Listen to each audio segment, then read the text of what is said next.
Salam jumpa pecinta catur, selamat datang kembali di Catur Talk Indonesia. Dan pada kesempatan ini kita akan menyaksikan permainan cukup menarik yang disuguhkan oleh pecatur Grandmaster nomor 1 Indonesia Susanto Magaranto saat menghadapi pecatur hebat utusan Singapura International Master Ding Jingyao. Dan bagaimana standing untuk rapid ini? Saksikan sampai akhir karena kami akan menunjukkan kepada Anda. Untuk itu, stay tune di Catur Talk Indonesia.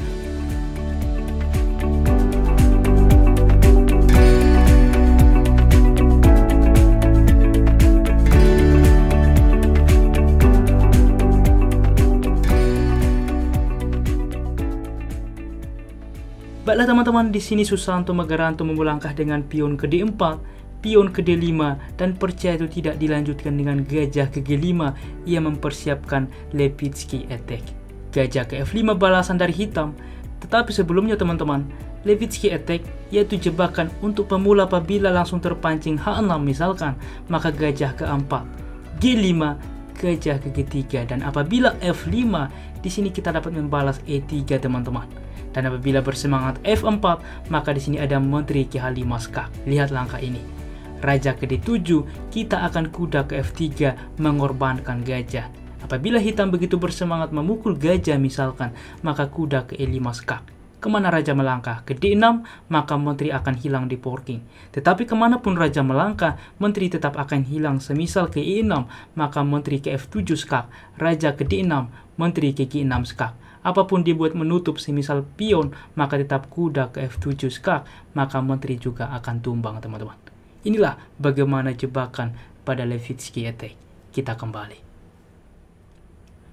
Di dalam posisi ini, hitam memilih balasan gajah ke F5, dilanjutkan E3 saat ini, lalu pion ke C6, dan gajah ke D3.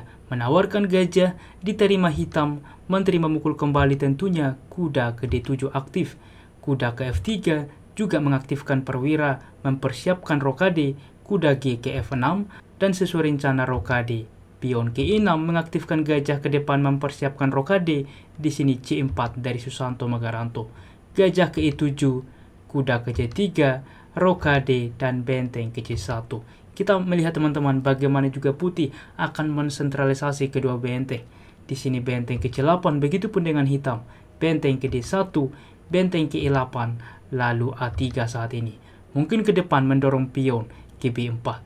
Pion ke H6 mengusir gajah, gajah mundur ke F4, dilanjutkan kuda ke H5 saat ini. Tetap mengancam gajah sehingga gajah ke E5 dan memancing F6. Inilah yang dilakukan oleh hitam, tapi punya konsekuensi. Kita lihat diagonal ini ke depan akan menjadi lemah. Dilanjutkan gajah mundur ke G3 memang membuat juga pion bertumpuk dengan kuda memukul gajah.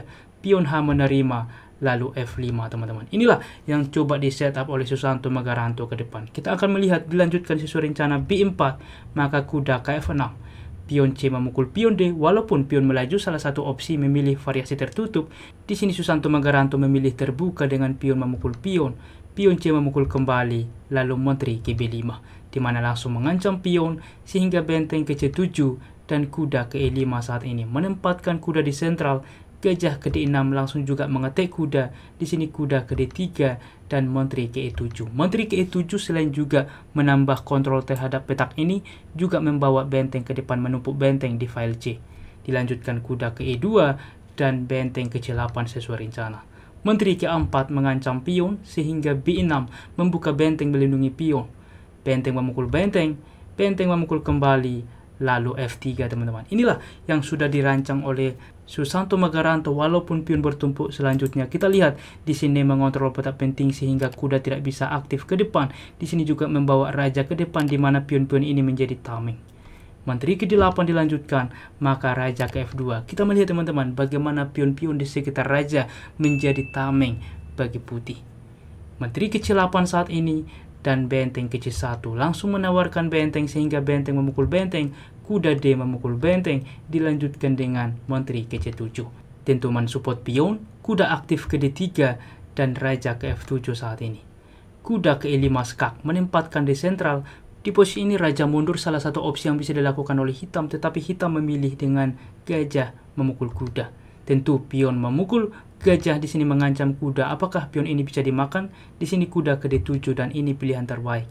Apabila dicoba menteri memukul pion ini, maka jelas menteri memukul pion A7 tempo skak, raja ke G6, menteri memukul pion, maka dua pion bebas ini ke depan akan cukup mengganggu dari putih. Untuk itulah teman-teman kita kembali dipilih yaitu dengan kuda ke D7, maka F4. Kita lihat bagaimana solidnya rantai pion ini ke depan. Dilanjutkan dengan kuda ke B8 saat ini, maka kuda ke D4 ikut membantu permainan. Menteri ke D7 dimainkan menawarkan menteri, ditolak oleh Susanto Megaranto, menteri ke C2. Dilanjutkan dengan A6 saat ini, di mana juga mencegah pion ini tujuannya. Tetapi teman-teman, ini adalah sebuah kelemahan yang juga dilihat oleh Grandmaster Susanto Megaranto. Sebelumnya teman-teman di dalam pos ini bahwa H5 layak dicoba, di mana juga menambah kontrol terhadap G4. Kita akan melihat ke depan bagaimana pentingnya langkah ini. Pion ke B5 misalkan menempatkan kuda ke depan. Memang di sini juga ini yang dicegah sebelumnya. Inilah tujuan dari hitam, tetapi di sini dapat dibalas G6. Ini pun tentunya masih lebih baik dibandingkan pilihan sebelumnya. Di dalam posisi ini dipilih yaitu dengan A6 sehingga G4 saat ini. Inilah langkah yang mungkin juga cukup sulit untuk ditemukan bagi kita pecatur biasa. Di sini pion memukul pion, apakah ini dikorbankan? Tentu punya konsekuensi F5 teman-teman. Lihat, di sini ke depan memukul pion, memforking tentunya. Apabila langsung pion memukul pion, maka masalahnya E6 skak, maka menteri akan hilang. Dan masih dicoba yaitu dengan raja berpindah ke G8, maka pion tetap memukul pion mengancam menteri, menteri ke E8 dan menteri ke C7. Kita melihat teman-teman bagaimana menguasai baris ke-7, kuda ke depan dapat ikut membantu ancaman skakmat. Menteri ke F8 skak, raja ke G3, raja ke H7, dan menteri ke F7 saat ini menawarkan dan juga mempersiapkan pion promosi. Menteri ke G8 dimainkan, maka raja memukul pion simpel, menunggu apa yang harus dilakukan oleh hitam. Masih dicoba menteri ke C8 langsung juga mengepin pion sehingga kuda ke F5, di mana juga selain menghalangi ke depan, langsung ancaman skakmat sehingga memaksa menteri kembali ke G8. Maka langkah spektakuler coba teman-teman Anda pos beri ini, apa opsi dari putih di posisi seperti ini. Bagaimana teman-teman? Selamat bagi menemukan langkah itulah dengan kuda memukul pion H6. Dan di sini kita lihat teman-teman mengancam menteri masih dilanjutkan oleh hitam yaitu dengan menteri memukul menteri. Maka pion memukul kembali akan promosi ke depan, kuda ke D7 mencegah, maka E6 teman-teman mengancam kuda, kuda ke E5 skak setelah raja berpindah ke H3. Di sini juga hitam menyerah. Karena apa? Ia menyadari apapun opsinya. Karena apa? Tiada lagi tempo skak. Semisal kuda ke G6 mencegah pion-pion promosi, maka kuda ke F5 mensupport pion promosi. Apa yang harus dilakukan? B5, maka E7 saat ini. Kuda memukul pion, maka pion akan promosi teman-teman. Jelas di posisi ini bahwa putih sangat unggul. Merupakan sebuah masterpiece yang cukup menarik yang dipertontonkan oleh Susanto Megaranto kepada kita semuanya. Dan berikut adalah standing setelah babak ketiga ini, di mana Susanto Megaranto memimpin permainan.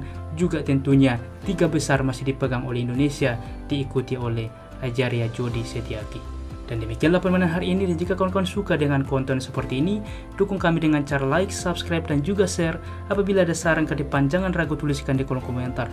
Tentu mari kita doakan, kita support terus semua atlet kita yang bertanding di SEA Games Vietnam 2022 sehingga dapat membawa emas dan juga mengharumkan nama bangsa Indonesia.